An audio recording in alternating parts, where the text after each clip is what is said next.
in terms of people of color, we're always being judged, we're always being stereotyped. Yeah, you have enough to deal with already. Yeah, and we really do not want another thing to be added to our list of oppressions that people will use against us.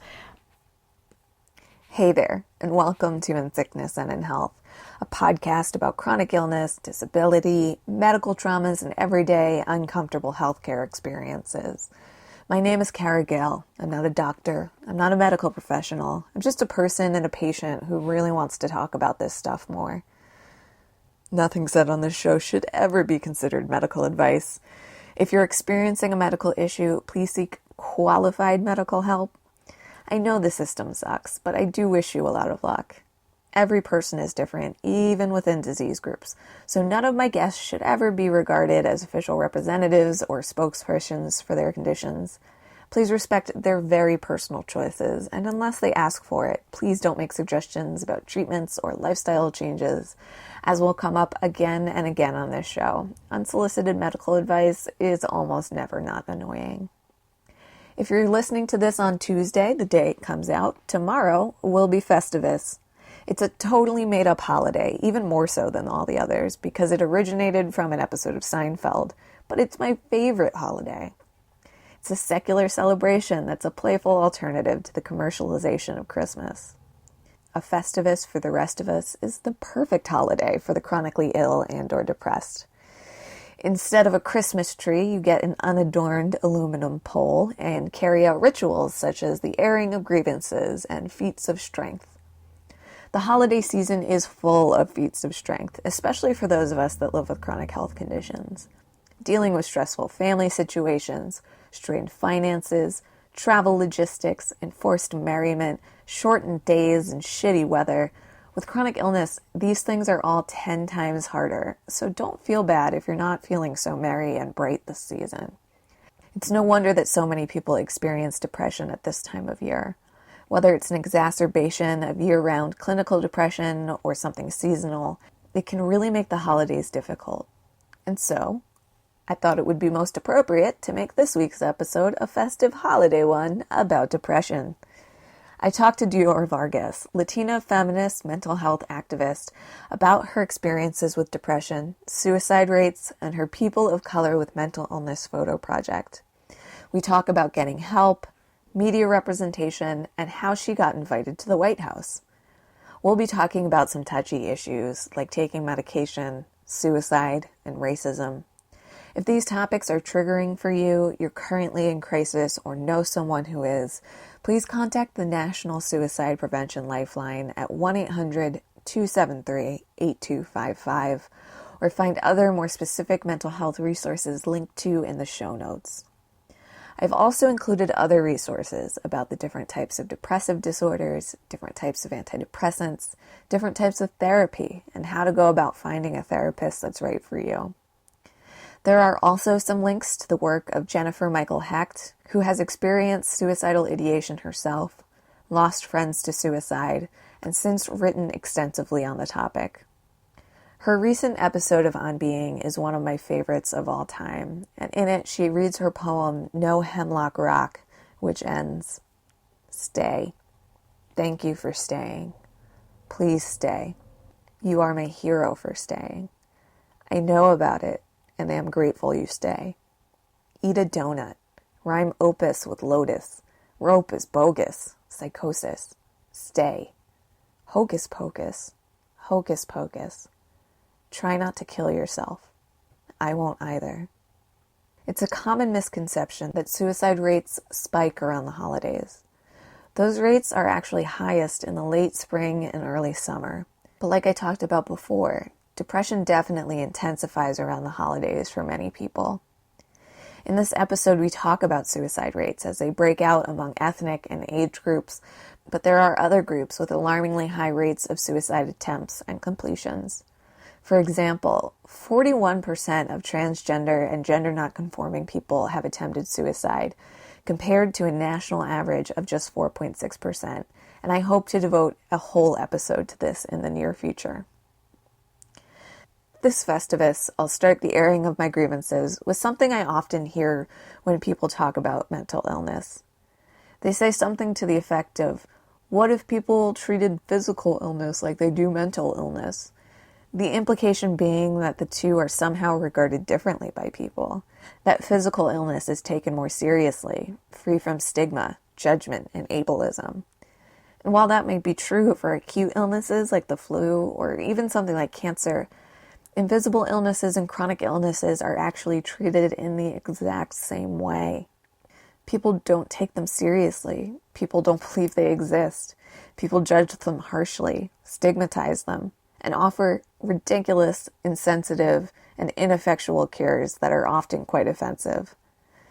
Mental illness and physical illness happen in the same body, and it's kind of silly to me that we make such a big deal about there being a big difference between them at all. I see very little difference and think they should both be taken seriously and that they both need better treatments and more research. If nothing else, I never want to stand on top of one group while trying to make a point for another. Illness, be it mental or physical, sucks, and we should all be taking them a lot more seriously. The other grievance that I'll air is about how frustrating it is to me that so many people are so vehemently anti-medication. If you feel it just isn't for you, that is totally fine. But I hear a lot of people discouraging others from taking it and talking very negatively about the risks of medications and how big pharma is just inventing reasons to line their pockets and pour pills down our throats.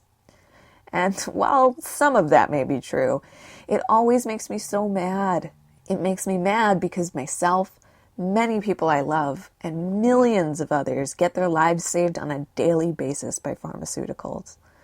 Whether it's preventing a medical condition from killing you outright or taming your depression enough so that you don't want to kill yourself, medication is a very important part of managing many medical conditions. It's really very alienating and further stigmatizing to get the anti-pharma rhetoric shoved in our faces so often. Therapy is also super important, but there is a biological basis to depression that we can't necessarily think or talk our way out of, though many will try to convince you otherwise.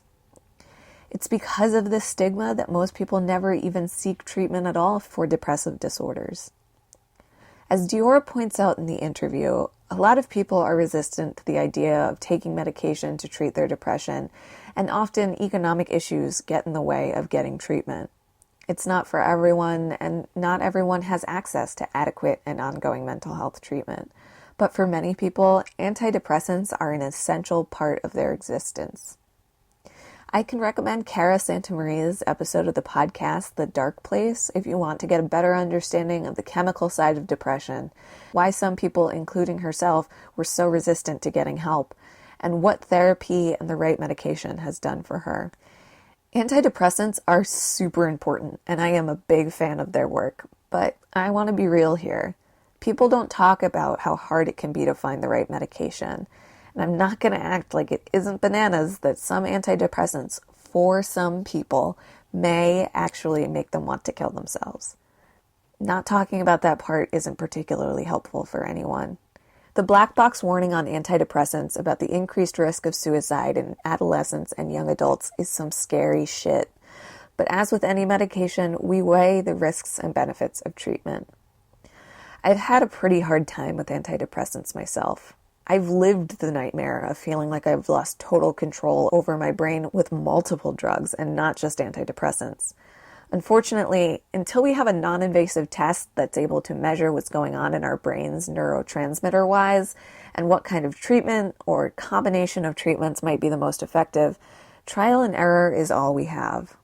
I'm not telling you this stuff to freak you out or warn you away from taking antidepressants if you need them. I'm telling you this so that you know you're not alone or extra broken if you've had a hard time with this, so that you know that struggling with medication is actually totally normal, and so that you know that there is at least a little hope. After some pretty terrible experiences with multiple SSRIs, which are the most common type of antidepressant, I thought antidepressants just weren't for me. Then a doctor put me on a very low dose of an antidepressant in a different class to treat migraines. It didn't really do much for the headaches, but after an adjustment period, I finally understood what antidepressants were supposed to do. I've been so much better able to keep my head above water, and when I do get upset, those waters aren't quite so deep. My emotions aren't blunted. I'm not a different person. I'm still able to exist joy and sorrow and everything in between, and feel like I've actually been much better equipped to deal with life and be able to grow into myself. But my work in this area is not done. I recently added a different antidepressant in yet another class to my regimen to help with my centralized pain issues, and it hasn't gone quite as well. It's still early, and it may still work for me. I do need to give it more time, but I'm having a pretty rough go of it.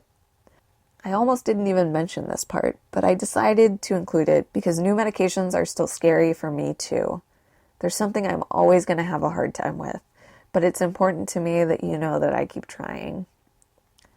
This isn't to say that the same approach will work for you. In fact, it probably won't. As with health in general, there are so many factors that go into shaping our response to medication. It's a learning process, and for me, there's been a lot of confusion and failure along the way. Your process will be different because it will be your own. I'm not going to lie to you. It can be scary. It definitely has not solved all of my problems, and sometimes even the right drug will give you a hell of a time in the beginning. But I think your life is worth giving it a try, if you can, and if it's the right time for you. And it may not be, but so many people lose years of their lives because they are afraid to take medication, or because they had a bad experience with one or two drugs and have concluded that they are beyond help, or that they're not bad enough to need treatment, or that if they just eat a super restrictive diet and exercise constantly, they can cure themselves, or that they don't want to take a pill every day. I thought every one of those things at one time or another. It's also totally okay if you're not ready, but there are a ton of options waiting for you when you are. So even if your holidays are not merry and bright, I hope you'll hang in there with us. On top of the mental health resources I'll have in the show notes, I'll also include some links to further reading and listening about depression and suicide. I know it really helps me to know that I'm not alone when I'm feeling down, and so I hope it will help you as well. I hope you enjoy this episode and find more from us at insicknesspod.com and on social media at insicknesspod. You can find more from Dior Vargas, including her People of Color with Mental Illness photo project at diorvargas.com. And I hope your holidays will at least be filled with some naps and coziness, if nothing else. I guess in terms of like my real origin story, and this can seem kind of like, oh, I was born, in New York with my mom and my sister and my maternal grandparents. And my dad, I remember they separated and he left when I was 6. We had gone through domestic violence because of him. There's also alcoholism. I was extremely depressed, and I just was very unhappy. Around 8 years old, I remember writing in my diary that my life was over. And so I had been experiencing suicidal ideation from the ages of 8 to 18, and I acted upon those feelings from 11 to 18. While I had a really loving family, I still felt like I couldn't really talk to them about it. And my mom was going through a lot, and she was going through her own depression, and so I felt like I didn't want to be a burden to her. I already felt like I was because she was a single parent. Even when I would speak to my biological father about it, he would kind of turn away or not want to engage or change the subject.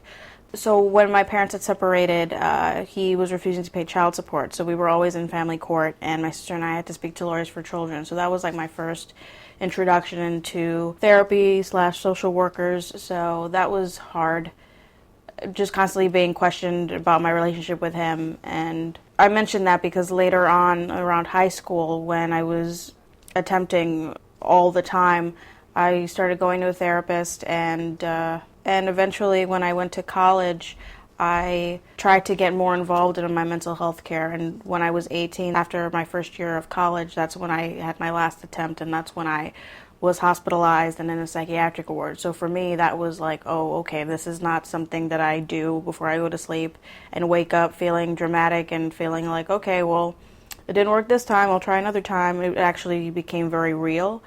And so when I got back to school, I decided to really be more on top of my mental health, seeing a therapist, taking medication, and that carries a lot of stigma, and because my family was very worried. They were afraid that I would be dependent on it and that I would be on it for the rest of my life. And some people say that they feel numb or like spaced out. So there's a lot of feelings towards that.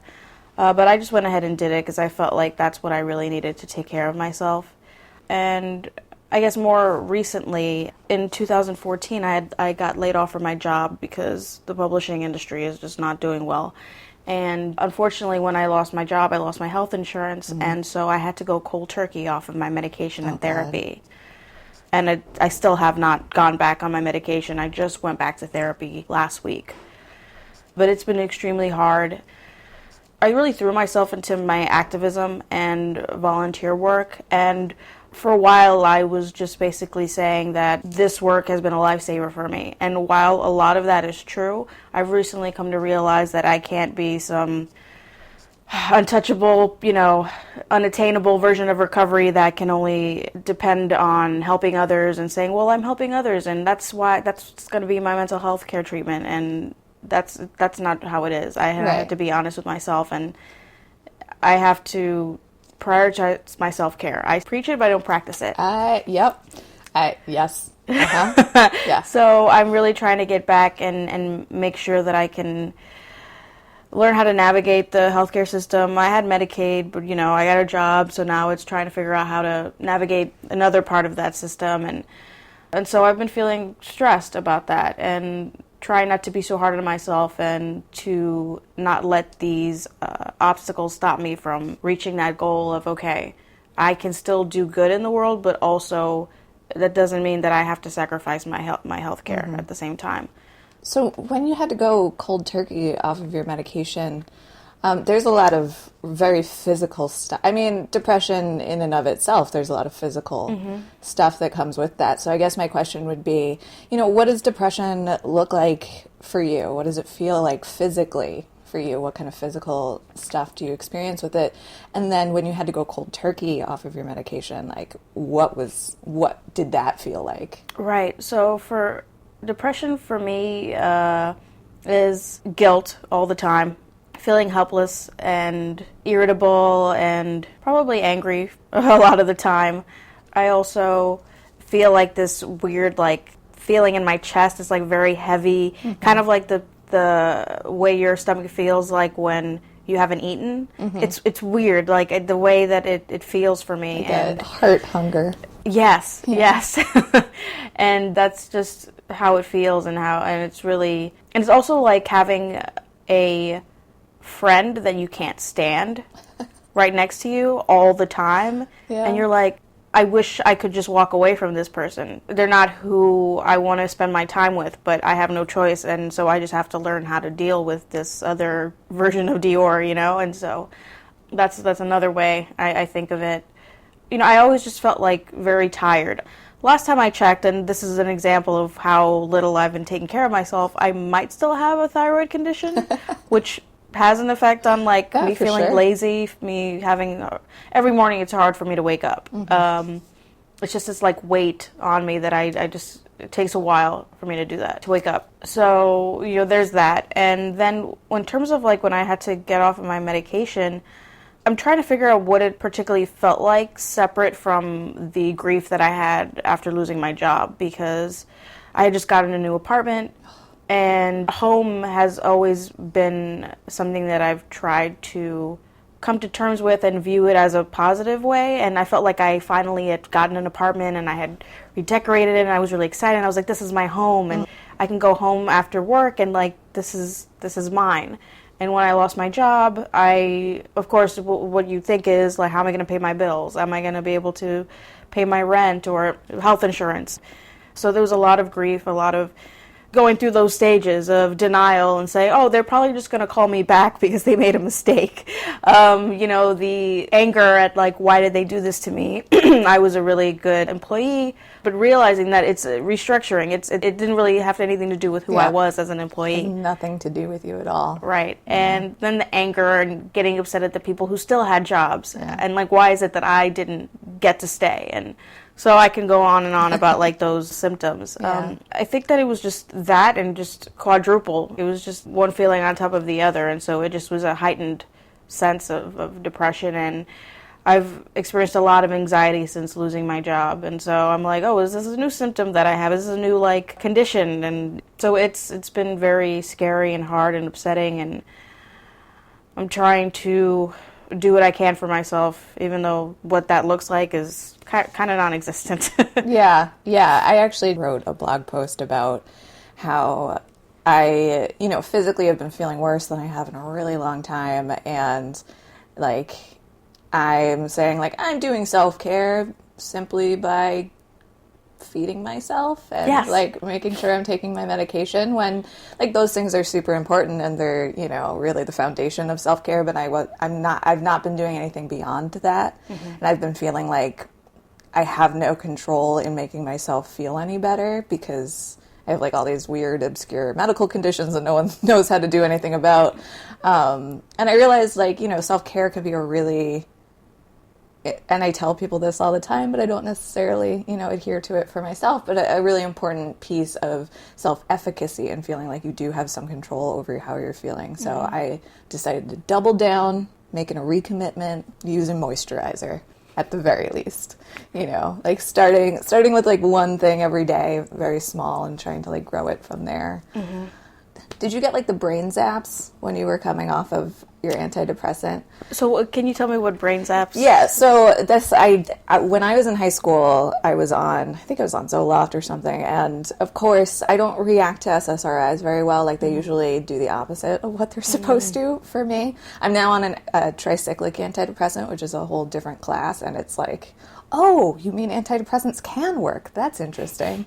But, the Zoloft was giving me a lot more anxiety, and I was a lot more depressed. So I just decided that I was going to stop taking it. And that week happened to be the week that I had to go to band camp with our high school marching band. And we were at a university and eating in the university cafeteria. And, like, all I was eating was French fries for some reason. And I kept feeling these kind of, like, electrical zaps in my head, and also, like, in my whole body. Like, I just felt like I was being like a little bit electrocuted every once in a while. And I didn't realize that can actually be a symptom of SSRI withdrawal. And so I just thought I thought, you can make a clock out of a potato because I can conduct electricity. And maybe I'm just eating too many potatoes, and that's why I'm feeling these weird electric shocks. And I know that's something that a lot of other people experience when they do go through withdrawal, especially sudden withdrawal from an antidepressant. So I was just curious if that was something that you felt in the process. I was thinking about how I would binge eat a lot those couple of weeks after being let go from my job, and I don't know if that's an actual like side effect or symptom of being off it, or maybe I was just really depressed and didn't want to feel depressed. So I said, okay, if I stuff myself and eat and eat and eat, then I'll have this pain in my stomach, so that'll replace that feeling of depression that I know how it feels, and I hate that feeling. So I'm willing to suffer another pain that's different. In terms of brain stuff, I still feel it today, honestly, and it's something that I'm kind of, it's how do I say it? It's sad, and I feel really, I don't know if I feel ashamed. I just feel like, oh, God, this really sucks. But in terms of, like, my brain, I feel like it'll take me a while to get something. A lot longer than it used to. And I'm trying not to get emotional because it's like... No, it's okay. Take your time. Take your time. You lose a part. It feels like you've lost a part of yourself. Yeah. Yeah, it was just weird because, like, I'll read something and I have to read it, like, so many more times to kind of get an idea of what it is. And so, like, I feel like my brain processes are just delayed, and I'm like, okay, like, what is going on? And there are other things that I've been feeling that I'm not comfortable saying, but it's like things that I'm like, oh crap, I'm like, this is not good. Like, my brain used to not do this. And so, like, that was kind of like an impetus for me to, like, go back into therapy and try to do something, because I'm just so angry at, like, the fact that, well, I mean, you have a CV that's like 1.5 miles long. You are a very impressive person. You went to Smith, you are obviously an extremely intelligent person, and so to feel like you don't have that access and control over your brain, you know, for someone who's probably very used to achieving things, and you know, like all of this stuff that's you know, really you know, here goes my brain now, but you know, as somebody who is also very smart and also, you know, quote unquote high achieving, although I've always been an underachieving high achiever. That's me. Yeah. You know, when my brain fog gets really hard, and over the last few years, as I've like watched my health decline and my brain kind of go with it, it's been really hard. It's really affected my sense of self. Yeah. Yeah. Yeah, it's just being really sad and angry about what might have happened with my health in the past year, and kind of blaming myself for not prioritizing it as I should have, but also being cognizant of the fact that I didn't have the tools I used to have in order to make sure that I prioritize my health care. So, you know, it is what it is, and I'm just going to see what I can do to, I don't know, deal with it, whatever that looks like. Yeah. I get a lot of people asking me, you know, because I'm doing the show about chronic illness, do I consider mental illness a chronic illness? And the answer to that, to me, is so obvious. Like, yes, of course, you know. You know, I've not only have several of the people that I've talked to so far, like, yes, they have what we think of traditionally as chronic illnesses, but they also have, you know, mental illnesses that come along with it. But major depressive disorder is a chronic illness. And I'm wondering if at any point have you felt like you've gotten to take some time off from it? Or is this something, even when you were on antidepressants, you're doing, you know, ostensibly very well, did you still feel its presence? Was it still there? It's always been there. Because even when I was on antidepressants, I would go through this mode where it would be like maybe days or like a few weeks where I'd be good. And as my therapist would tell me, like, you're going to have your, I don't even know, plateau, or basically like I'd be fine. And then it would just go down, and it didn't matter whether or not I had my antidepressants. I just had to learn coping skills and had to practice self-care when those times would come around where I would feel very depressed, when I would question the need for having to take antidepressants and wondering, I don't know if this was existential or anything, but it was like, am I really stopping the true me? Am I like covering that? Or should I just not be on antidepressants and just be like, okay, this is who I am and I'm going to just deal with it? And you know, and just wondering, like, I remember constantly saying, like, okay, I felt this, I know how it feels, I don't want to feel this anymore, I'm going to have to deal with this with my whole life, and I'm like, shit, like, till the day I die, I'm going to be feeling this way, and it seems so impossible to ever not feel that way again. When you feel that way. So it's definitely a chronic. Whether or not I think that I'm okay, it's still there, and it doesn't mean that I'm not okay. I mean, it's just me having to learn how to live with it. Right. Like that other Dior that's always next to me. That I just got to learn how to deal with her, because she's gonna be there, and that's just, it is what it is, and so I'm gonna have to learn how to cope. Yeah, so I'm curious in that case, like, how do you feel about the language about recovery? You know, that this is something that you can come back from, get over, and then... Oh, this is not something you can get over, Yeah. I feel. You just learn how to live with it. I was talking about this, like, unattainable version of recovery that, like, I don't want in any way present that to other people, because I know that that's something that people will think, oh, then there's something wrong with me because I'm not at this level that she is. And so I'm very transparent about my struggles. And I've even been tweeting lately how crappy I've been feeling and being very open and honest about that, because I don't want people to think that I got it all figured out and that it's gone, because it's not. And I still have my really rough days, and, you know, recovery is ongoing. And it's really up to you how you want to define it, and it's an ongoing process. So it's not like, that's recovery, I'm there, okay, I'm done. Like, it's that's not what it is at all. Right. You're constantly kind of walking uphill. Yeah.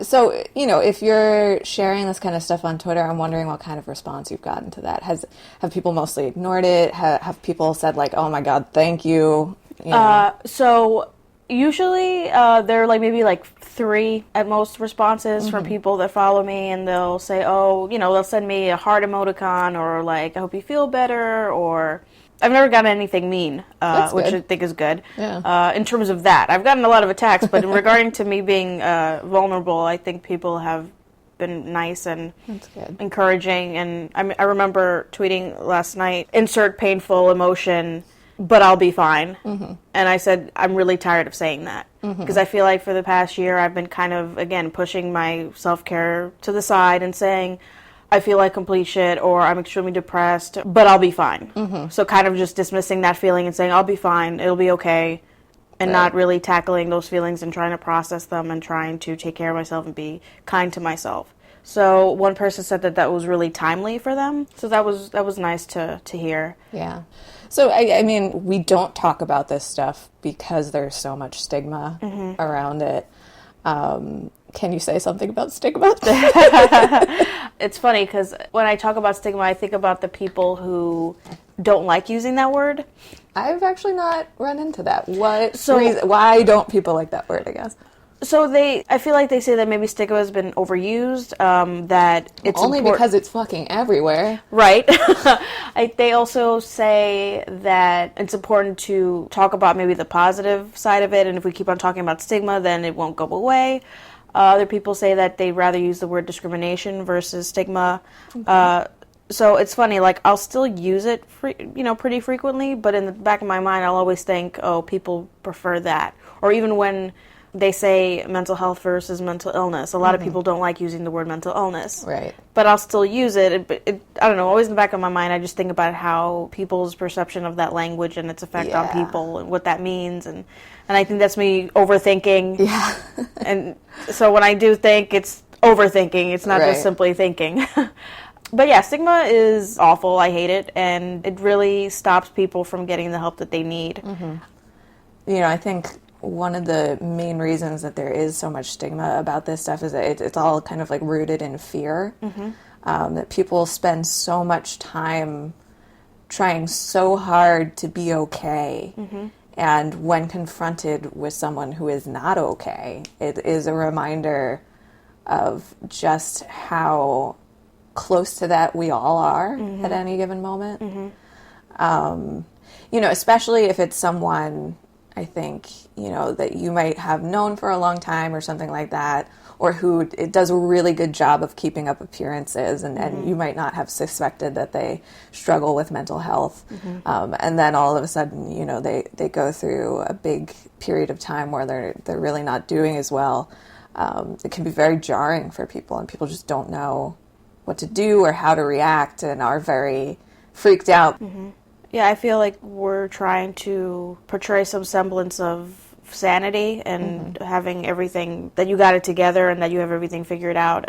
But I guess you just have a certain maybe reputation or a certain like persona that you're trying to uphold, and you're afraid that if you are vulnerable or show another side of yourself, then people will think of you differently.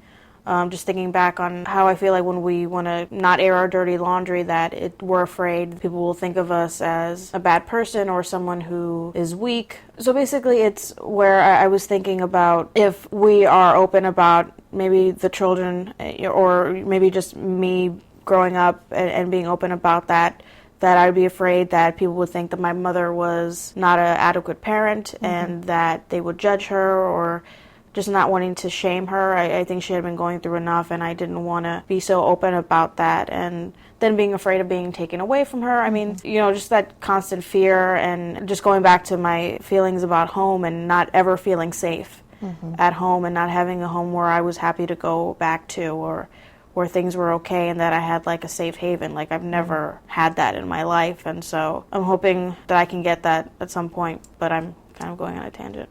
No, yeah. I mean, having a safe place is so important. Having some sort of stability in your life. And, I think at this point we know a lot about the effects of not having stability, and what kind of effects that has, on a child's development.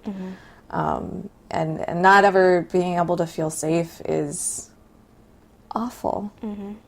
It's just awful. I'm just thinking about, and I feel like I'm going on my regular rant on like stigma and its effect on people of color, that it affects everyone, but like anything, I feel like it's going to be different based on the person, based on the culture, based on different circumstances. And it's awful because in general, I feel like stigma in any context is so prevalent in communities of color. Stigma of being an alcoholic or being a single mom or abortion or, there's so many different topics. And I feel like when it comes to mental health, we seriously do not want to talk about it. We don't want to even allude to it, even in terms of like suicide as well. Like I remember growing up and there was my grandfather's brother who ended his life, and it was very much like, oh yeah, he ended his life because this, and yeah. And then that would be the only like mention of it. And it was just like a situational life thing that they said was the reason that he did that. Yeah. As opposed to like probably a lifelong mental health struggle. Right, exactly. Yeah. And just these cultures just not wanting to air your dirty laundry and putting things under the rug. I feel like there's a lot of shame because when we admit to these things, then we're afraid of what other people are going to think about us. And so, a lot of Latinos don't seek mental health care, and just people of color in general just don't feel comfortable going to see someone for that. Right. And there's this kind of pervasive trope that, therapy is just for white people. Right. Right. Yeah, I grew up being told that mental illness was a white person thing, or that therapy was a white person thing, that... This is funny. Why are you going to a complete stranger to talk about your problems when you have your family with you? Or you have your family that's there for you? Yeah, but when I go to you, I can't talk about it. So where do you think I can go? Like, what can I do to take care of myself? And I'm curious if, in your community, if, the clergy serves a role in that. I think in terms of my family, I'm not religious. I feel like the older people get, the more religious they get in my family. I don't know, maybe that's pretty true of most families, I think. And I think the only time we really mention like God or the church or anything is like in terms of, oh yeah, we gotta pray this away, or gotta pray to God. You must have done something, or it's some form of like punishment, or there's no like medium way to describe it, because it's either you're really crazy and you need to be put away, or you have to pray to God and this is like a punishment and you need to kind of just, I don't know, it's really annoying, and it's I just feel like I couldn't really talk about it. And I think this feeling of being a burden is universal when you're living with a mental illness or any type of chronic illness, not wanting to be a burden. And so I think that's really prevalent in this community as well. I mean, there's a lot of like the strong black woman tropes. There's just there's dignity in not expressing your feelings. And I think that's really misplaced and unfortunate, because I think it should be more of dignity in prioritizing your health care and your mental health care. And so it's harder, and I feel like in general, or even regardless of stigma, communities of color are viewed as less than human. I remember reading a study that white people thought that black people didn't have the same level of pain. Like they just were like, oh, well, you don't really... Yeah. What feels like 100% pain is really like 20% pain to you. They just study after study has shown that, women and people of color do not get the same pain care that white men do, and it's just inhumane. That's just inhumane, and there's like a whole weird climate around pain management right now anyway, but that you would prioritize one's suffering over another, to me, it's just despicable. Yeah. So there's the idea that we don't suffer or feel the same type of pain as others do. Or that it doesn't matter as much. Right. So, I mean, why would we want to talk about that and risk being judged or being discriminated against for another reason? I mean, I was even just thinking about, like, again, how Latinas have the highest attempted suicide rate. They're just... Reading my mind. Yeah. That's the next thing I was going to ask about. Yeah. Just thinking that, like, I feel like I'm an example of that. And there's so many articles about how middle-aged white men are ending their lives, but there's maybe there's been two articles that I've ever seen that, like, Latinas have the highest attempted suicide rate, but since they don't complete it, then it doesn't really matter. But, like, why is there so much, like, emphasis and attention to middle-aged white men who are ending their lives when there's so many other people who are suffering and attempting. Just because they don't complete it doesn't mean that it doesn't matter. And so I think that more attention needs to be given to these individuals. I mean, even in terms of research, when you see research for mental health, they have like, oh, the multicultural community, and you throw everyone into one bunch, and then the majority of the research is for white people, and it's like just constantly being made to feel like you don't matter, that your life is just useless and we're only good for certain things, and so that really has an effect on one's mental health. So yeah, I'm trying to find a way to word this better. That's okay. No, that's good. So I'm curious about the fact that Latinas have the highest rate of attempted suicide, but not necessarily completion. Because others use more lethal methods, so they'll use like a gun versus like, I don't know what the availability of that is to young Latinas, but I feel like they'll usually do other ways that's less of a risk, I guess, in the methods that they try. Yeah. And you don't have to answer this question, or you can skirt around it if you want, but you said that you had made several attempts that kind of culminated in a big one that landed you in the hospital. And sometimes people who attempt suicide aren't necessarily actually trying to actually die.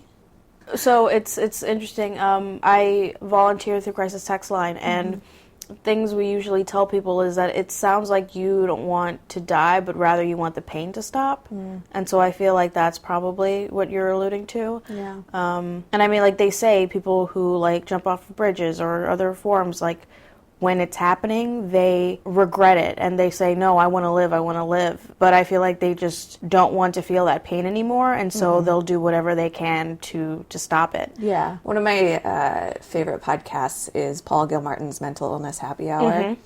And he talks a lot about how oftentimes people describe suicide as a selfish act. I hate that. I know, right?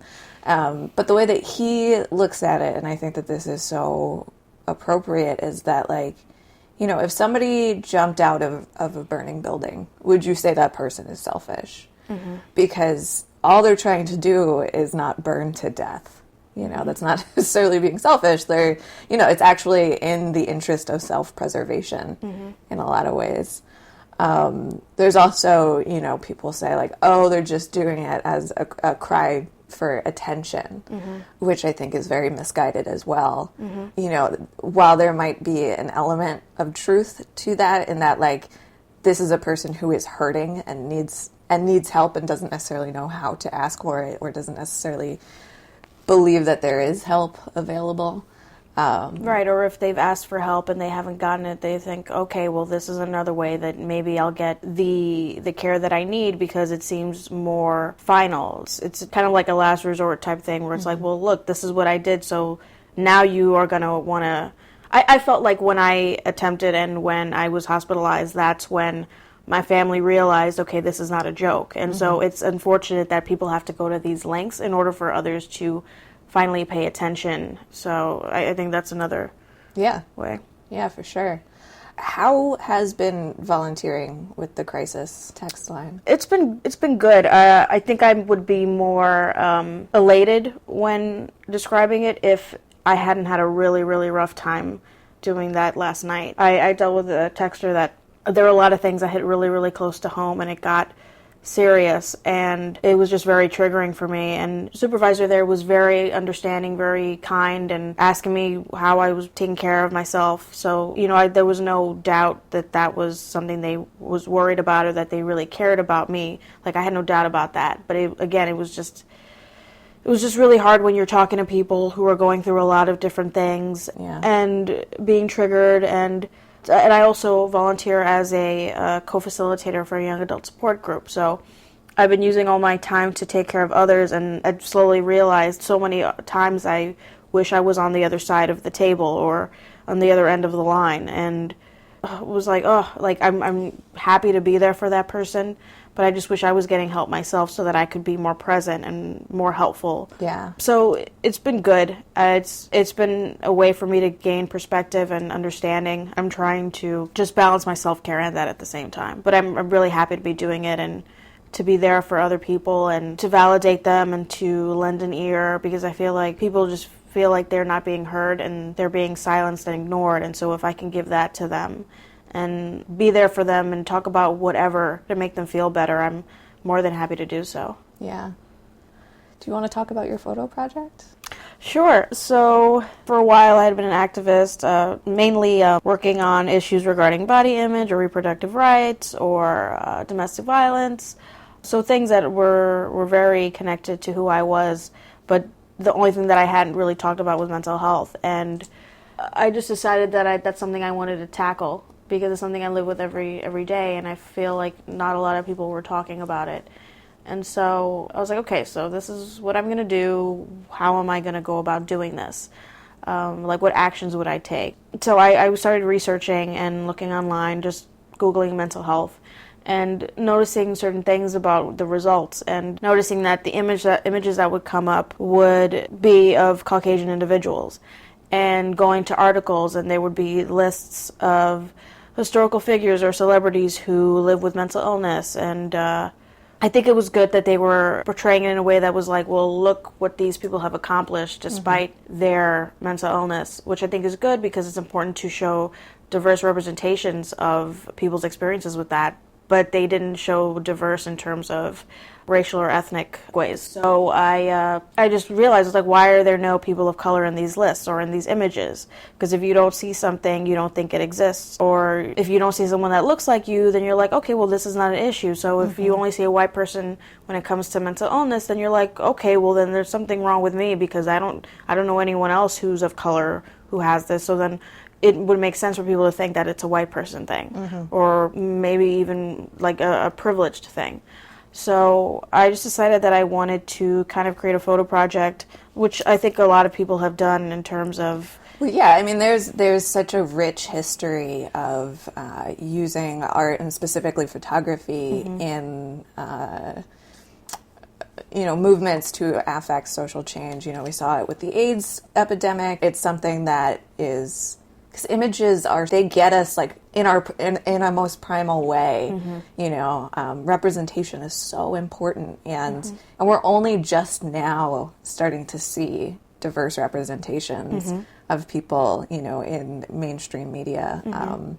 And it's still, it's like, oh, look, there's a show about an Asian family on. Great, but it's still only one show about an Asian family. Right, exactly. It still, to me, feels like we're just babies as far as getting diverse representations of people in media and authentic representations too. Not just, a sitcom that is about a family of color, but is actually written by a bunch of white people. Right. But yeah, you're right. There's definitely been...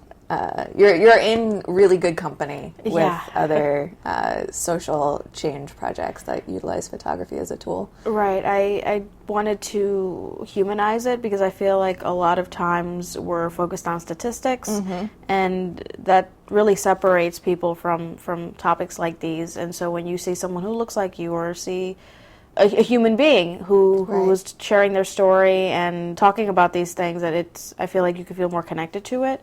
And again, I wanted to create a space, and a safe space, for people of color where they could be open about these experiences and have an opportunity to be in charge of their own narrative, because I feel like a lot of times, like you mentioned, it'll be a family of color, but it'll be written by a white person. So it's always through the lens of someone else who doesn't understand that experience. So just wanting to allow people to write whatever they wanted on a sign, and they could be as explicit as they wanted to or not. Because again, like I was mentioning earlier, like you don't want another layer of oppression publicly added to you.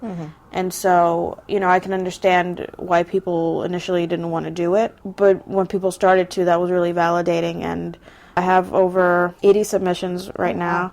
And I've gotten so much great feedback from people.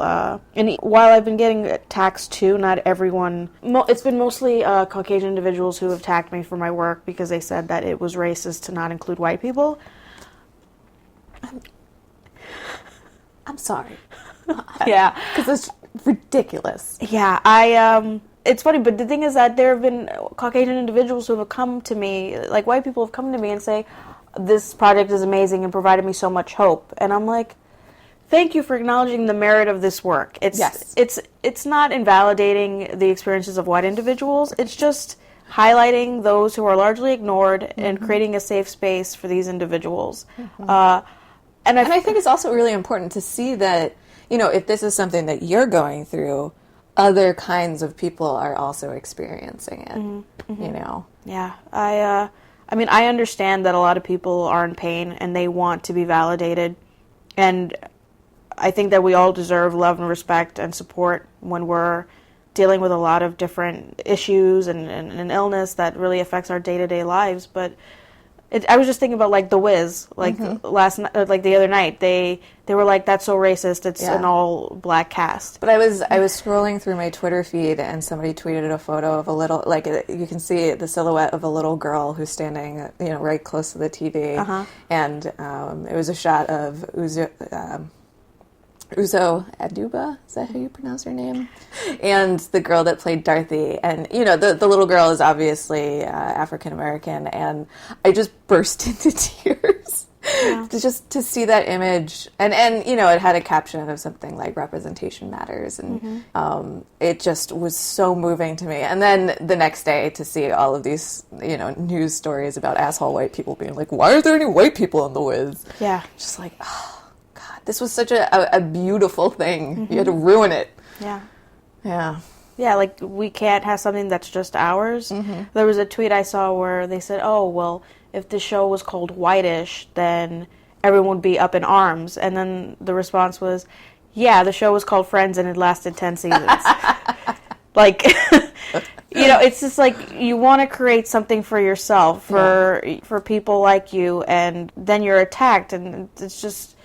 that was another thing that I was going through emotionally as well, because I think that was kind of the start of me realizing that I wasn't invincible and that people were going to attack me and say really mean things to me. And I'm coming from a place where I just wanted to help others. And, when you help those that are the most marginalized, in the end, you help everyone. Like, It isn't like I'm just trying to make sure that they get mental health care and the rest of you don't. Like, that's not what it is. And it's just painful when you're coming from a good place and you're trying to help people and all that people want to do is call you names. And I personally find that so frustrating because it's like, okay, if you don't like what I'm doing, do something yourself.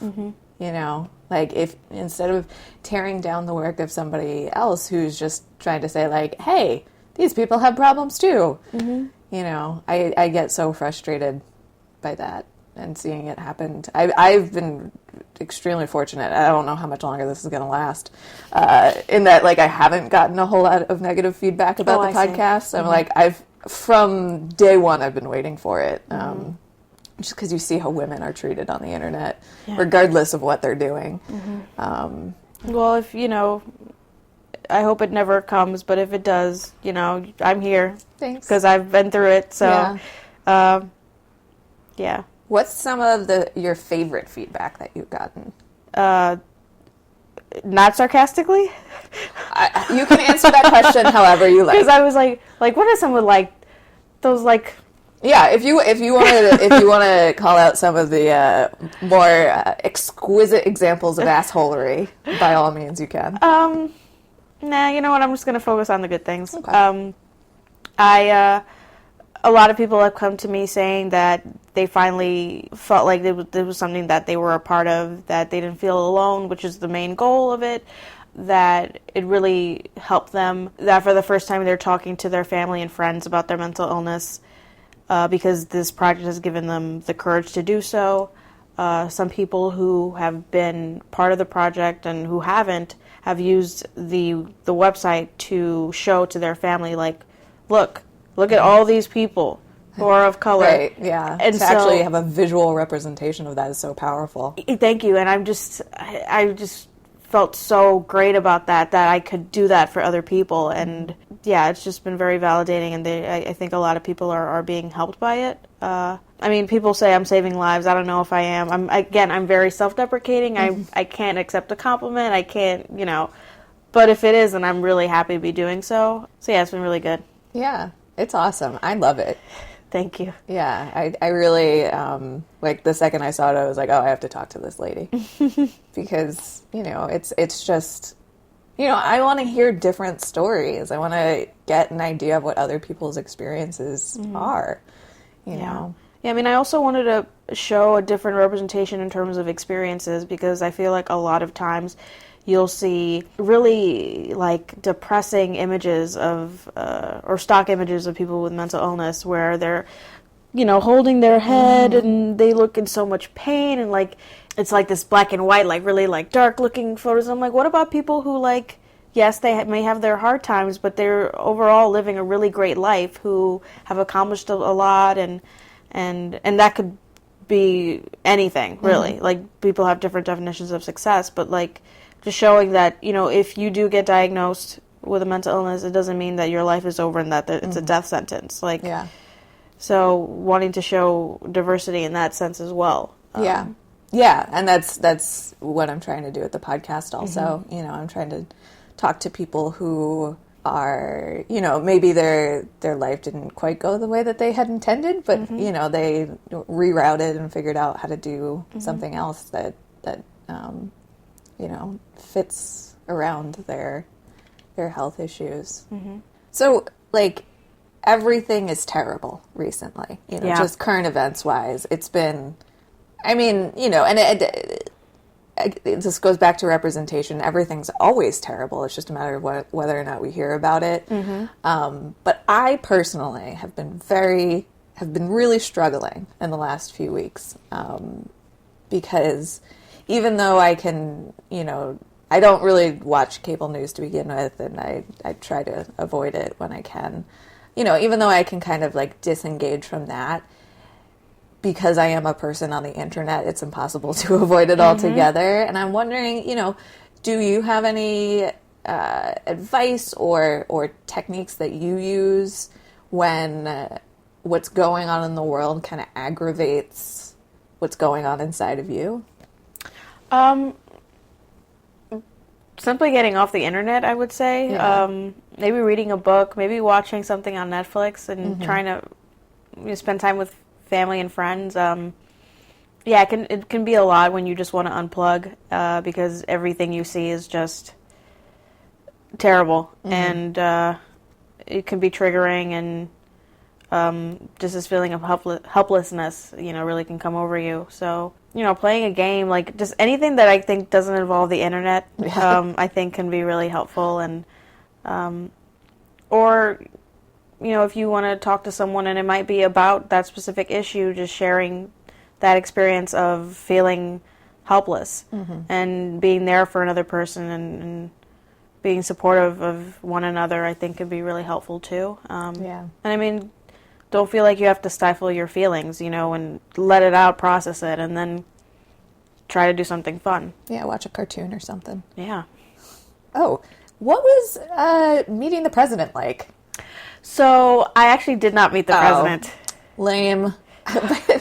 Either way, you got invited to the White House to, like, be super impressive. Yeah, it was, I still can't believe it happened, that I was in the vicinity. I was really, I was going to say I was really proud of myself in the sense that I was able to bring my family there. I felt like I was finally making it up to my mom for all the stuff that I had put her through, and now I tell my family, like, you can't tell me I don't take you anywhere, but yeah, it was very validating, and it was weird, like, going there and seeing my name, like, under the White House, what is it, crest or whatever it is, like... Seal. Seal, there you go. Yeah, I just got emotional, because I was like, wait, really? I mean, I still feel like... I didn't really deserve it. And I think that's a very honest thing to say, because I think a lot of people would be like, well, I did really great work, and, they recognize me for it. And I don't think anyone would say that. I think the majority of people would be like, imposter syndrome, right? Right. I definitely would be like, I don't Or belong maybe here. a white man would say that, maybe. Yeah. The only people that would say that would be a white dude. Yeah. Yeah. But yeah, it was really great. And yeah, I sometimes don't really know how to talk about it sometimes because it just was so... It's probably surreal, right? Yes. Yeah. Sometimes I don't even know how to put it into words. But it was just really great, and I'm glad I was able to do that for my family. Yeah, and that was for the White House Champions of Change? Yes, it was for the 25th anniversary of the Americans with Disabilities Act. But yeah, so they were just honoring people who have been working on disabilities for a while and just starting out. So, you know, it was Champions of Change for Disability Advocacy Across Generations. And I think it was really a good way for me to maybe broaden my scope in terms of acknowledging that mental illness is a disability and working on being more accessible to the people that I'm working to help, simply by adding image descriptions when I share things on Facebook on my fan page, and acknowledging that not everyone has the same capabilities, and to make it more accessible and feel like, yeah, I'm thinking of you when I share this. I want to make sure that even though you can't see the image, that I've described it for you, you could use your screen reader and you can see it. And I feel like it's broadened my scope and allowed me to think of things differently. And so I've really been focused a lot on disabilities in general, because it was something I wasn't thinking about. And I'm really glad that that's given me that perspective. Yeah, that's awesome to get people, you know, in the same room. And just because when it comes to disabilities, there's such a wide range of, like, what does that actually mean? And yet our cultural understanding of what a disabled person is so narrow. So anytime you can get people with different disabilities in the same place talking about stuff, you know, saying what challenges do you face that I might not face? What are the same challenges that we have, and how can we work together to make the world a little more accessible? Yeah. Well, Dior, thank you so much for talking to me. Thank you. It's been really great and emotional and funny. And I hope it wasn't too painful. Oh, no, I'm fine. Okay, good. Thank you. Thank you. And thank you so much for listening to this episode of In Sickness and in Health. If you're contemplating suicide or worried about someone who might be, please contact the National Suicide Prevention Lifeline at 1-800-273-8255, or find other more specific resources linked to in the show notes. You can find more from us at insicknesspod.com and on social media at insicknesspod. You can find more from Dior Vargas, including her People of Color with Mental Illness photo project, at diorvargas.com. Please rate and review us on iTunes. It helps other people find the show. And don't forget to be excellent to yourselves and to each other.